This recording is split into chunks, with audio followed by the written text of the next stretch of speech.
Pues muy buenas noches de nuevo y bienvenidos a esta segunda parte del programa La Pica en Flandes, que como siempre tratamos un monográfico de la máxima actualidad, y esta vez viene de la mano del coronel Manrique, don José María Manrique. Adelante, mi coronel, es su turno, por favor. Buenas noches. Quiero iniciar esta intervención con una rápida pincelada de las efemérides de estos días que nos tocan. El 1 de noviembre de 1520 se descubrió el Estrecho de Magallanes, paso fundamental para el tornaviaje, la vuelta al mundo. Un siglo después, aproximadamente el 24 de octubre de 1648, se firmó el Tratado de Westfalia, que es el comienzo de nuestra decadencia. Es, por decirlo así, un momento histórico trascendente donde España se vio sometida a aquel tratado. Un siglo después, en 1747, se firmó otro tratado, el Pacto de Familia con los franceses, que acabó de acelerar o de poner claramente a España en supeditación a Francia. Pasado un siglo, en 1859, el 22 de octubre, España declaró la guerra a Marruecos. Todavía España era en cierta medida una potencia, aunque fuera secundaria. Hoy seríamos incapaces de hacerlo, empezando porque no tenemos voluntad de ello. Y en 1982, el 4 de noviembre, ETA asesinó al general Lago en Madrid, de la división acorazada. Así estábamos hace 50 años. Y por último, creo que debemos recordar todos que el 2 de noviembre es el Día de Todos los Santos, nada que ver con Halloween, y por lo tanto recordar a los que nos han precedido, especialmente a los que nos han precedido en la defensa de España y en dar su vida por ello. Dicho lo cual, me lanzo a continuar de alguna forma el espacio anterior, o los anteriores, que hablábamos del asociacionismo militar, de las asociaciones militares.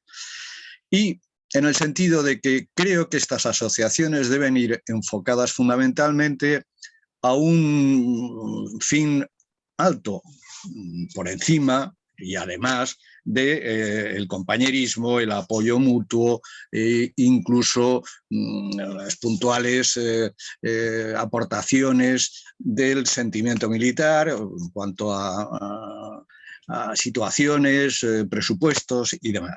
Tiene que ir enfocado a la defensa de la patria, porque para eso nos hicimos militares, no para otra cosa, no para ser mercenarios, sino para defender a la patria. Entonces, con ese fin, con esa vista larga que decía antes la Guardia Civil, pues se deben dar los pasos cortos. Pero si no hacemos eso, además cuando se nos demanda a todos, como creo que vemos, pues casi no tiene sentido, no carece de sentido despreciar la mayor misión o desatender la mayor misión y solo dedicarnos a las pequeñas.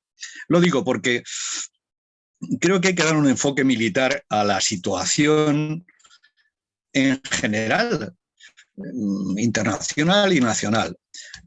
Por ejemplo, se está hablando del apagón que anuncia hasta las televisiones españolas. Dicen que el ejército austríaco, el Estado austríaco, avisa a sus ciudadanos que puede haber este otoño-invierno, un apagón de, bueno, pues aunque sea puntual, de un día, pero los efectos durarán una semana y posiblemente efectos secundarios de restablecimiento de suministros de todo tipo, más un mes. Bueno, no solo eso, el gobierno suizo dice algo parecido. Ya saben ustedes, el gobierno suizo, una nación que cree en la defensa nacional hasta el punto de que todo ciudadano es un soldado y guarda el armamento individual en su casa y no ha destruido las fortificaciones de la Segunda Guerra Mundial. En fin, bueno, pues algo habrá. En el Líbano ha habido varios apagones por falta de suministros enérgicos para sus centrales. El Líbano no tiene petróleo, no tiene gas, depende absolutamente, casi como nosotros, casi como nosotros. El coronel Pedro Baños, por hablar de los militares, que están un poco, que pudo haber sido consejero de Seguridad Nacional, lo dice. Bueno, pues eso, que es una noticia de ámbito general, tiene muchas lecturas. Un poco la lectura en el plano nacional y en el plano militar. España renunció a la energía nuclear militar por imposición, pues el cambio de régimen, la revolución desde el poder que yo suelo repetir. Pero no solo a la energía nuclear como arma defensiva, a la bomba atómica, al desarrollo de la bomba atómica, sino a la energía nuclear como tal, pacífica, de fines pacíficos. Entonces, ahora solo tenemos 7 centrales, de las cuales 5 están en funcionamiento relativo, porque están en paradas parciales y con fecha fija para su cierre. Dentro de 10 años aproximadamente, si no antes, con el pasaporte ecologista que impone nuestro gobierno, deben cerrarse. Esas suponen casi prácticamente en una cuarta parte de la energía que se produce en España, porque se gasta en España. Otro tanto, también de origen nuclear, viene de Francia. Francia tiene no 7, no 5 centrales, tiene bastantes más, tiene 57 centrales y va a ampliar ese parque. El riesgo de una explosión nuclear o de un incidente nuclear de nuestros vecinos nos llegaría a nosotros, pues prácticamente sí o sí. O sea que tampoco por no tener centrales nos hemos salvado del peligro. Bien. Hablando de franceses, el ministro de Economía francés dice que en esta situación de amenaza de desabastecimiento, de subida del precio del gas, hay que ir a la nuclear. Y lo mismo la presidenta europea, también que en esta fase de transición que dicen a la energía verde, pues no se puede prescindir. Bueno, pues nosotros no estamos en eso. Estamos absolutamente en cerrar las nucleares y ni se habla en los debates nacionales de este tema.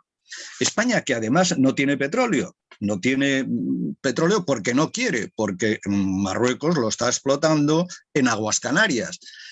Y más que va a explotar, porque ha vendido, bueno, en su día a Inglaterra, y a otras empresas sajonas, pero hace unos días ha firmado un acuerdo con Israel para explotar los recursos petrolíferos y de fosfatos y de otros minerales, por decirlo así, de las aguas, concretamente de Villa Cisneros.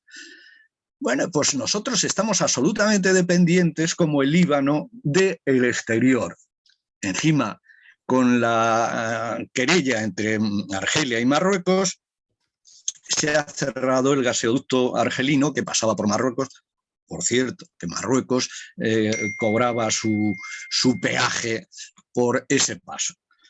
Entonces tenemos ahora solo el directo, el GasNet, el MEDGaz, que pasa directamente a Argelia, a España, pero que tiene la mitad o menos de la capacidad de suministro.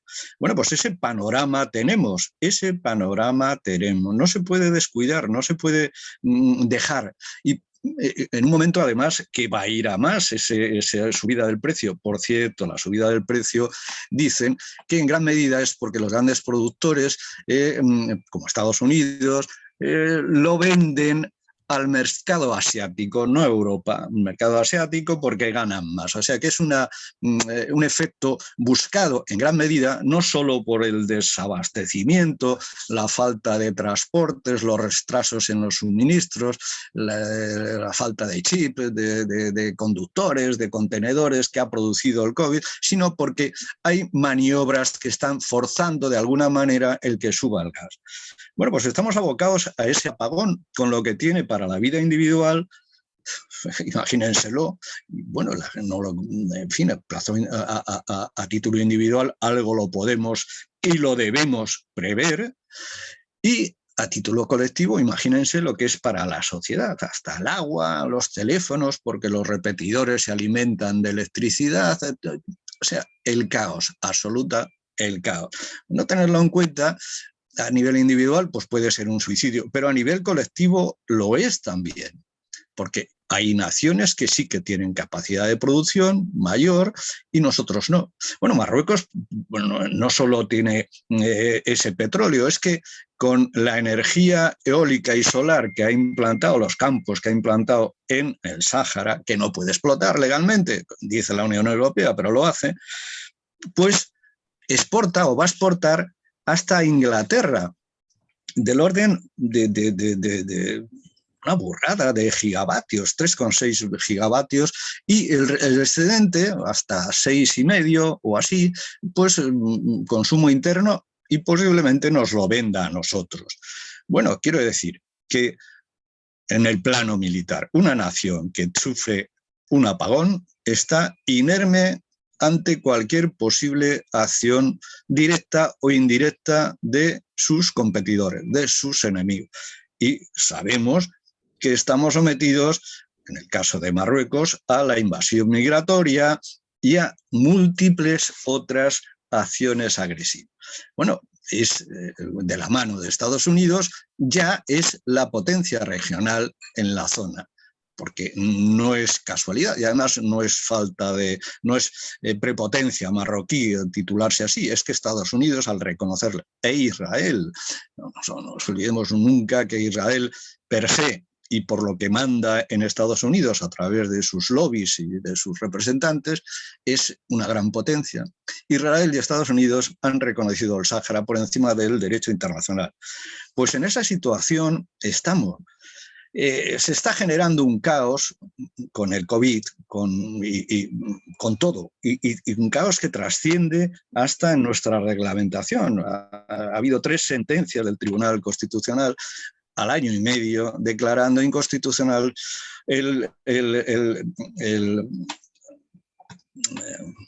Estado de sitio. Mi coronel, estado de sitio.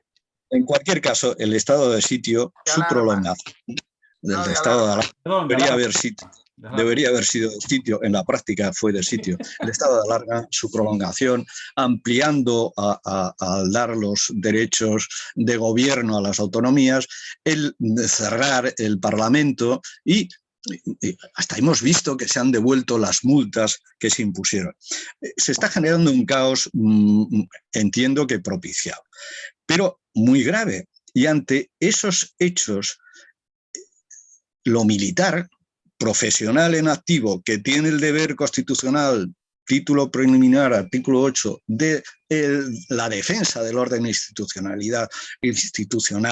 y de la defensa e integridad de la patria, que vemos amenazada por esas agresiones indirectas o no tan indirectas de la energía, de nuestras aguas, algo deben hacer. Y las asociaciones militares, y retomo los temas anteriores, en ello deben estar, porque si no tenemos patria, si individualmente no vamos a cobrar por la inflación, porque no nos reconocen los saberes pasivos, por todo eso, se nos va a quedar en nada nuestras asociaciones, nuestra defensa nacional.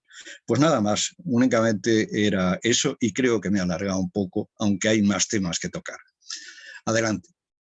Bueno, magnífica intervención del coronel Manrique explicando una situación del que hay que tomar conciencia. Hay que tomar conciencia y yo creo que ha venido muy bien al caso para, bueno, pues trasladar al mundo cívico-militar que desde luego nosotros sí que estamos preocupados. Pero antes yo de intervenir voy a ceder la palabra, por supuesto, respetando siempre la jerarquía en este programa, al teniente general don Emilio Pérez Alemán, que aporte sus opiniones al respecto. Adelante, mi teniente general. Poco más que decir de lo que ya ha dicho el coronel. No cabe duda que estamos en otro mundo desde el punto de vista político. Estamos con la reforma laboral, la ley de la vivienda, en fin, hay una serie de enfrentamientos políticos a todos los niveles. Ya no es izquierda contra derecha, han conseguido enfrentarse dentro de la misma gama unos con otros.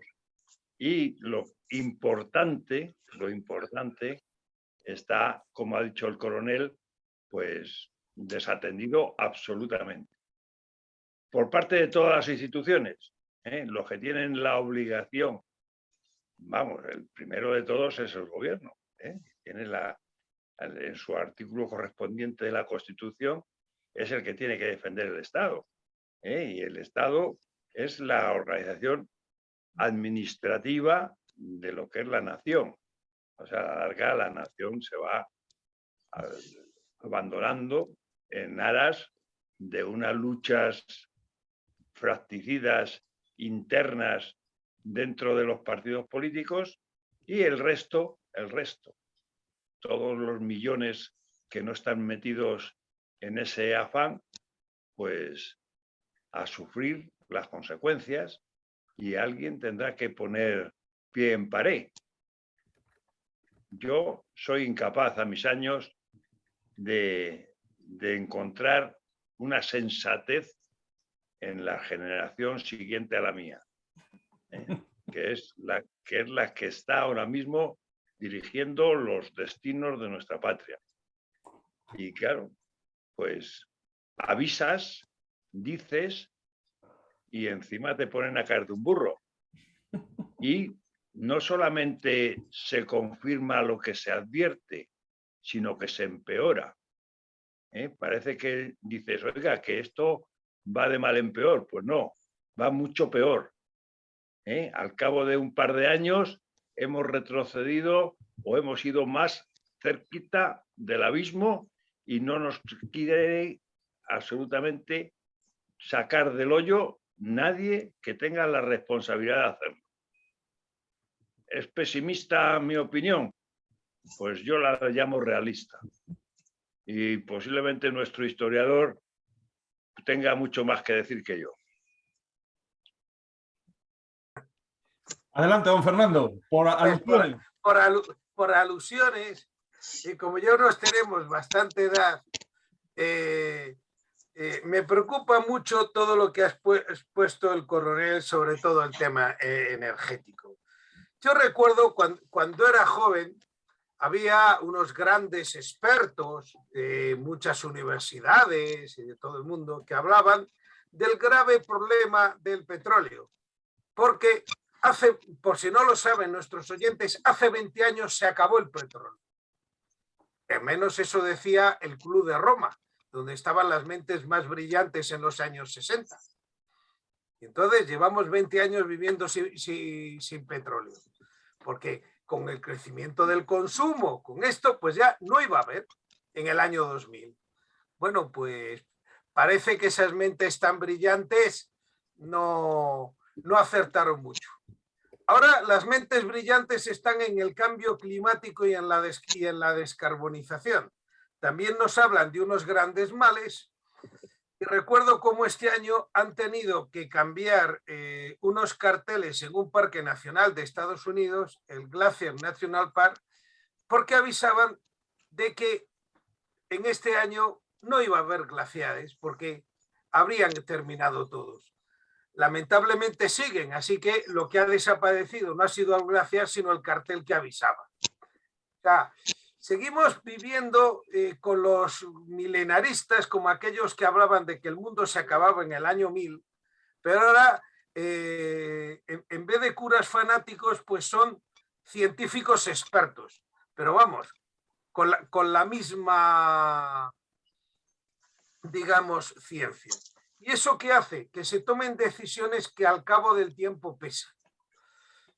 Por ejemplo, la política energética. En España, por motivos políticos, se abandonó la energía nuclear. Se abandonó e incluso centrales que estaban casi a media construcción no se terminaron. Es decir, solo las que están a punto de abrirse, pero no se acabaron. Ya en tiempos de Felipe González. ¿Eso qué trajo como consecuencia? Pues hombre, que las empresas que habían construido esas centrales tuvieron que repercutir el precio en el recibo de la luz con la autorización del gobierno y encareciendo la energía en plena crisis económica de los años 80. Recordémoslo. ¿Por qué? Por propio interés político. Con lo cual, ¿qué sucede? Pues que al final vamos perdiendo fuentes de energía. ¿Y de dónde se obtiene la energía eléctrica? Pues la energía eléctrica, hemos abandonado el nuclear, el carbón también. Hemos estado cerrando las centrales de carbón o están en proceso de cierre. De hecho, una que estaba en proceso de cierre, como la de Aspontes en Galicia, están hablando ahora de volver a reanudar la producción porque no se saben de dónde vamos a poder sacar energía este invierno. Es decir, pero si se hubieran adelantado a alguien, pues ya estaría demolida como se han demolido, por ejemplo, las centrales de León. Y claro, fuentes de energía, ¿cuáles? Eólica, bien. Solar, bien. ¿Y cuál queda? El gas. Porque si no queremos nuclear y no tenemos carbón y tampoco queremos petróleo, nos queda el gas. Pero es que resulta que la hidráulica pues tiene muchas limitaciones. Primero, porque depende de la lluvia y que se almacene, tiene competencias con el riego y las necesidades, digamos, de abastecimiento a la población, y además el número de pantanos que se pueden hacer no es infinito y traen problemas de instalación. Bien, ¿qué sucede? Por lo tanto, dependemos exclusivamente de un viento que puede no existir, de un sol que de noche no brilla, por lo tanto, una noche de calma no hay fuente de energía y todo depende de una única y exclusiva fuente, entonces, gas. Claro, cuando sube el precio tiene que subir todo el precio. Si el suministro se corta, nos quedamos sin fuente. Y esos son los problemas que tenemos. Muy bien, pues muchísimas gracias. Ha sido un debate. Me acabo de acordar una anécdota del tercio Gran Capitán, Primera Legión.